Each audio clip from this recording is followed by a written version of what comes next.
What's up, guys, and welcome to the weekly Q&A. Our first question this week comes from J. Keckler31, who asks if Thrawn could ever make the jump to live action, either in a film or the upcoming TV series they've announced. I kind of think it's unlikely, but that's mostly just me trying not to get my hopes up. I think what's more likely is that we'll see just a member of the Chiss species in general. But Thrawn is a wildly popular character. I mean, he's been on TV already. He's got many books. He's about to come into canon comics. So, yeah, the next logical step would be for maybe that TV series. I could see that happening since he got his canon start on TV. Sean Mary wants to know if the Last Jedi marketing is giving away too much. I mostly wanted to include this question because like a month and a half ago, someone asked if they weren't doing enough marketing. It was before the trailer came out, and my response to that was, just wait until the trailer drops, and then we're going to get all these TV spots, and then people are going to ask the exact opposite question, and now here we are. Honestly, I haven't really kept up with all the TV spots. It does seem like they're doing a ton of them. I think we're on 11 or 12 or something, and that does seem like a lot, but the ones that I've seen, it looks like they're just using footage from the trailer, and maybe we're getting like extensions of those scenes, like Chewie smacking the porg after it screams. So, from what I've seen, no, I don't think they're giving away too much. It looks like it's just little hints and teases built off of what we already saw in the trailer. So, from what I can gather, it seems to be okay. Sam Bontempo asks why Wolf Yularen was a colonel in the book Thrawn when before he was an admiral in the Clone Wars. That's because he basically changed branches of the military. He was an admiral in the Republic Navy, but he was a colonel in the Imperial Security Bureau. So basically when he made that change, he had to accept a rank drop because it was a new job.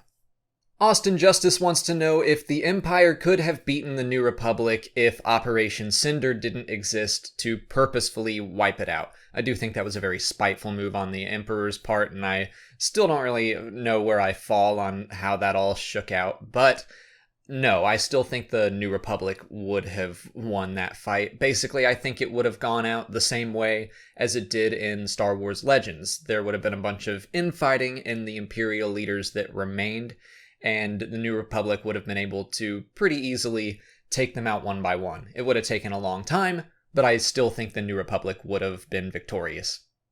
Max Crichton asks why Y-Wings don't just disable every Star Destroyer they come across like they did in Rogue One. I think that question is probably one about armament and just supplies. In Star Wars Rebels, we constantly see our heroes trying to gather supplies for the rebellion. So it's very possible that in the Battle of Scarif, those Y-Wings used every single ion torpedo they had on that Star Destroyer, and maybe they just didn't have any more after that. That's it for patron questions. If you're a patron and you didn't see your question answered here, just head over to Patreon where I left you a written response. If you're not a patron, you can learn more by following the link in the description. Just $1 a month will get you access to extra Star Wars Explained goodies like audio commentaries for the films or roles in my Discord server, and the combined donations really go a long way in supporting the channel. On to YouTube questions. PFin Games asks if the black Kyber Crystal on Snoke's ring could be from the Darksaber. I don't know that we have any sort of confirmation that that ring is a Kyber Crystal of any sort. I know that I've seen other YouTubers doing theories about that, but as far as I know, it's nothing more than that, just a theory. So I think it's just jewelry. For now, I'm just assuming that Snoke wears that ring to feel fancy and nothing more. Luciano Duarte wants to know if ObiWan or Yoda felt a disturbance in the Force when Jedha City was destroyed. That's a good question, and it's kind of hard to say because I don't know how those rules and feeling disturbances in the Force works. I mean, Obi-Wan felt Alderaan as he was on his way to Alderaan, so he was probably pretty close. His mind was fixated on Alderaan already, and a lot more people died there. But Jedha had a connection with the Jedi and the Force already, so I do think Obi-Wan and Yoda most likely felt something, some ripple in the Force, but they probably didn't know why. They were probably just confused about it. Ben Cunningham asks where Lando has been since Return of the Jedi and if he might appear in the sequel trilogy. Well, stories about him are pretty sparse. He has shown up in Shattered Empire, the Aftermath trilogy, and Battlefront 2 now, but all those stories take place in like the year after Return of the Jedi. He did get a very brief mention in Bloodline, but all we really know is that he did continue to be a general in the New Republic, and he helped take back Cloud City.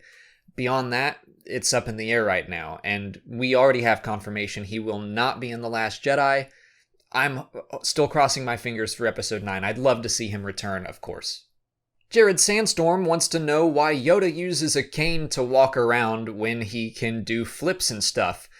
He uses the cane because he's 900 years old and he needs it to move. When he's fighting and doing flips and all those crazy things, he's using the Force to strengthen his speed and agility and all of his abilities, and doing something like that has to take a lot of energy and mental focus, so he doesn't do it all the time. He doesn't do it when he just wants to walk around. He only does it when he needs to, when he's fighting. Star Wars Neek asks if I think the "I have a bad feeling about this" line will show up in Rian Johnson's new Star Wars trilogy.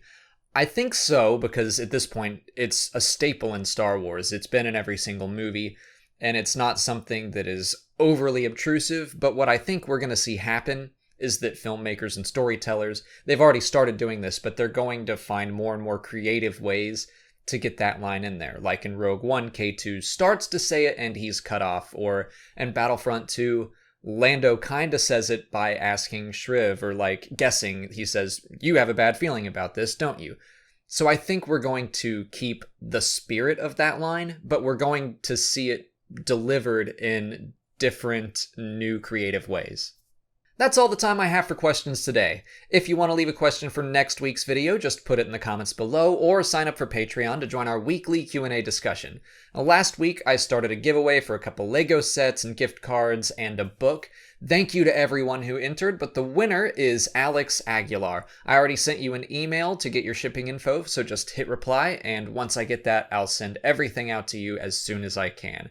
If you haven't already, please like this video, subscribe to the channel, and follow me on Twitter, Instagram, and Facebook. As always, thanks for watching, and may the Force be with you.